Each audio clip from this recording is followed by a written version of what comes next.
মাননীয় স্পিকার, গাধাকে দিয়ে আপনি হাল চাষ করিয়ে এটার মধ্যে কোনো বাহাদুরি নাই। যেই রাষ্ট্রপতি জিয়াউর রহমানের বিরোধিতা করেছেন সেই রাষ্ট্রপতি এখন জিয়াউর রহমানের প্রশংসা করছে। এখন তো চাইলেই বিএনপি রাষ্ট্রপতি পরিবর্তন করতে পারে সরকার। এভাবে বলেছিলাম যে এই রাষ্ট্রপতি অপসারণ প্রয়োজন, তাকে গ্রেফতার করা প্রয়োজন। এই রাষ্ট্রপতির আর কোনো অধিকার নেই বঙ্গভবনে থাকার, এইখানে এসে বক্তব্য দেওয়ার। প্রেসিডেন্ট শাহাবুদ্দিন চুপ্পু তার কিছু কুকীর্তির কথা মাননীয় স্পিকার হাউসের সামনে তুলে ধরছি। তিনি দুদকের কমিশনার ছিলেন।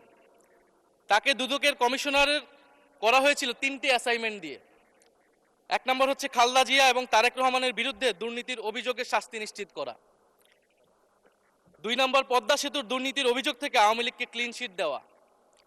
3 নম্বর ফখরুদ্দিন মঈনুদ্দিন সরকারের সময় শেখ হাসিনা সহ আওয়ামী লীগ নেতাদের বিরুদ্ধে হওয়া দুর্নীতির মামলাগুলোকে বাতিল করে দেওয়া। এমন একজন ব্যক্তিকে বিএনপি সরকার রাষ্ট্রপতি হিসেবে এখনো মেনে নিচ্ছে মাননীয় স্পিকার। আরেকটি ঘটনা বলি, 2009 সালে শেখ হাসিনার ক্যাঙ্গারু আদালতের নির্দেশে এই শাহাবুদ্দিন চুপ্পুর নেতৃত্বে 3 সদস্যের judicial inquiry commission on minority torture in 2001 করেছিল শেখ হাসিনার ক্যাঙ্গারু কোর্ট। এই প্রতিবেদন অনুসারে বিএনপির 26,000 বিএনপির নেতাকর্মীকে 2001 সালে ক্ষমতায় এসে কয়েক হাজার হিন্দুকে তারা হত্যা করেছে, এজন্য দায়ী করা হয়েছিল মাননীয় স্পিকার। এবং আওয়ামী লীগ এই রিপোর্ট দেশে বিদেশে এই রিপোর্ট ফেরি করে তারা নিজেদের এখানে ক্ষমতায় থাকাটাকে পাকাপোক্ত করেছিল। মাননীয় স্পিকার, এই রাষ্ট্রপতি চুপ্পু এস আলমের হাতে ইসলামী ব্যাংকে তুলে দেওয়ার কারিগর, 2 কোটি আমানতকারীকে পথে বসিয়েছিল। এবং জুলাই গণহত্যার সময় তার ভূমিকা, ফ্যাসিবাদের সাথে তার সংশ্লিষ্টতা সবকিছু আমরা জানি। আমাদের দুর্ভাগ্য, এই দুর্নীতিবাজ, অপদার্থ, মিথ্যুক, গণহত্যার দোসর এখনো বাংলাদেশের রাষ্ট্রপতি। একটা আলোচনা কয়েকবার এসেছে যে রাষ্ট্রপতির অধীনে কেন শপথ নিয়েছি আমরা বলতে এখানে ব্যক্তিগতভাবে আমার কথাই বলেছে, কারণ আমি এখানে শপথ নিয়েছিলাম। তো মাননীয় স্পিকার, সেই সময় প্রেক্ষাপট আর এখনকার প্রেক্ষাপট কি এক? জুলাই গণ অভ্যুত্থানের পরে 5ই আগস্টের পরে আমাদের সামনে 2টা অপশন ছিল। আমরা বলেছিলাম জাতীয় সরকার করতে হবে, সেই জাতীয় সরকারের প্রস্তাব বিএনপি নাকচ করে দিয়েছে। আমাদের সামনে আরেকটা অপশন ছিল ক্ষমতা আর্মির হাতে তুলে দেওয়া। যদি আমরা সেই দিকে আগাতাম আজকে তারা এখানে বসতে পারতেন কিনা মাননীয় স্পিকার সেটা সন্দেহ আছে। দেশের স্বার্থে, দেশের স্থিতিশীলার স্বার্থে আমরা সেই সময় সরকারে গিয়েছিলাম, আমরা শপথ নিয়েছিলাম। কিন্তু বৈষম্যবিরোধী ছাত্র আন্দোলন খুব স্পষ্টভাবে 2024 সালে কিন্তু এই রাষ্ট্রপতির অপসারণ চেয়েছিল। সেই সময় সাংবিধানিক ধারাবাহিকতার কথা বলে রাষ্ট্রপতির পক্ষে অবস্থান নিয়েছিল বিএনপির মহাসচিব মির্জা ফখরুল আলমগীর সাহেব, তিনি নিজেই কথা বলেছিলেন।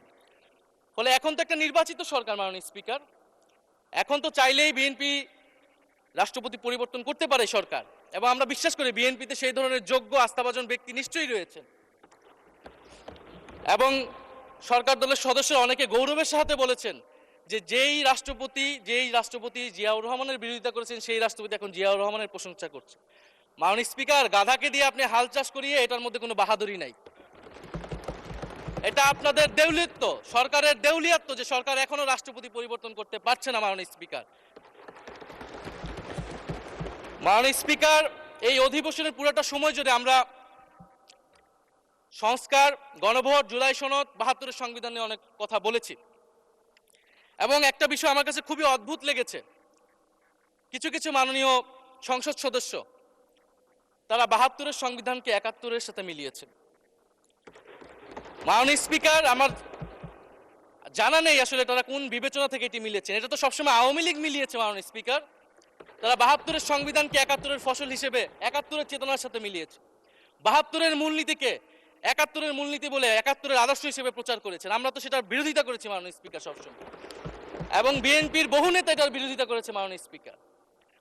72-এর সংবিধানের ক্রিটিসিজম, সমালোচনা 72 সাল থেকেই বাংলাদেশে শুরু হয়েছিল।